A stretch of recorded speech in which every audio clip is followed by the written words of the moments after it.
Hey, what's going on, guys? So Diego Carlos is actually signed for Aston Villa. Unbelievable. My mate messaged me saying this is done, and I was certain he'd heard it from a shite source like The Sun or Daily Mail. I told him there's no chance. They're probably going to sign James Tarkowski. But lo and behold, it appears that was a smokescreen to get the actual target they were after. Villa have pulled another rabbit out the hat. It must be great to get all this business done without a transfer saga. It's like the good old days pre-social media when you'd find out who you'd signed on teletext.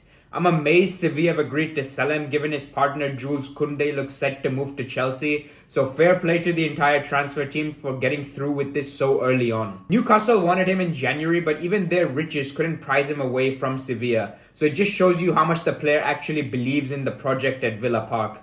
£26 million is a bargain, especially given Sevilla asked for 38 million quid in the winter window. Gerrard mentioned in a recent interview that he wasn't just looking for quality, but also character and success. This fella brings both in abundance. He's a no-nonsense centre-half who's won silverware in the form of the Europa League with Sevilla and an Olympic gold with Brazil. He's all-action, aggressive, and a very passionate defender. 6'1", so not the tallest, but certainly one of the most imposing, with a big muscular frame that makes strikers bounce off him. He doesn't give attackers a second to breathe and will bully them off the ball before they can even make a turn. There is an element of risk to his game, with his positioning sometimes being slightly wayward, but also comes with high reward when building from the back. He defends long balls over the top comfortably and uses a mixture of his pace and strength to contain forwards.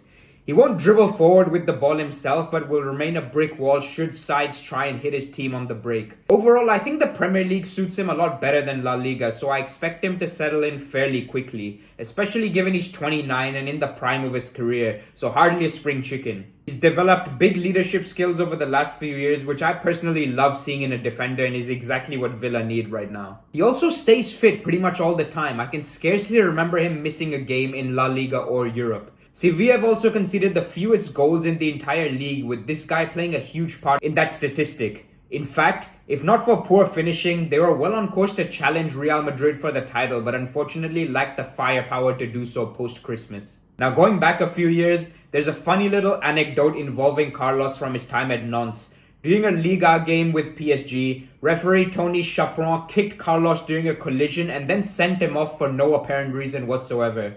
Chaperon got suspended by the French Football Federation and had to apologize to Carlos, who had his suspension rescinded. Fucking hell, imagine if that happened in the Prem. There would be conspiracy theories flying through the roof. Now, to complement Carlos, you'll need someone who's versatile, flexible, athletic, and intuitive, as he'll be busy using his physicality and force to impose himself on the game. That's not to say he's a complete Neanderthal either. The man is calm in possession and won't just boot the ball long when pressed by the opposition. He'll instead look to make a simple pass to the nearest forward player. It's all about partnerships at the back, and I'm sure Gerrard will make moves accordingly in the market. I see him as an upgrade on Tyrone Mings, but that guy's an elite mentality himself and will fight tooth and nail for his spot, so I wouldn't write him off just yet. It's great for the squad to have some real competition for places. It is very much the name of the game. With all this activity, Villa have simply got to finish in the top half of the table. There's loads of competition, so I don't want to jump the gun and say top 8 or top 6, but there must be tangible progress both in terms of league position as well as style of football. No excuses whatsoever. Villa are also interested in signing Calvin Bassey, and oh my lord, don't even get me started on this guy. It makes complete sense as Gerrard has seen what he's capable of firsthand at Rangers,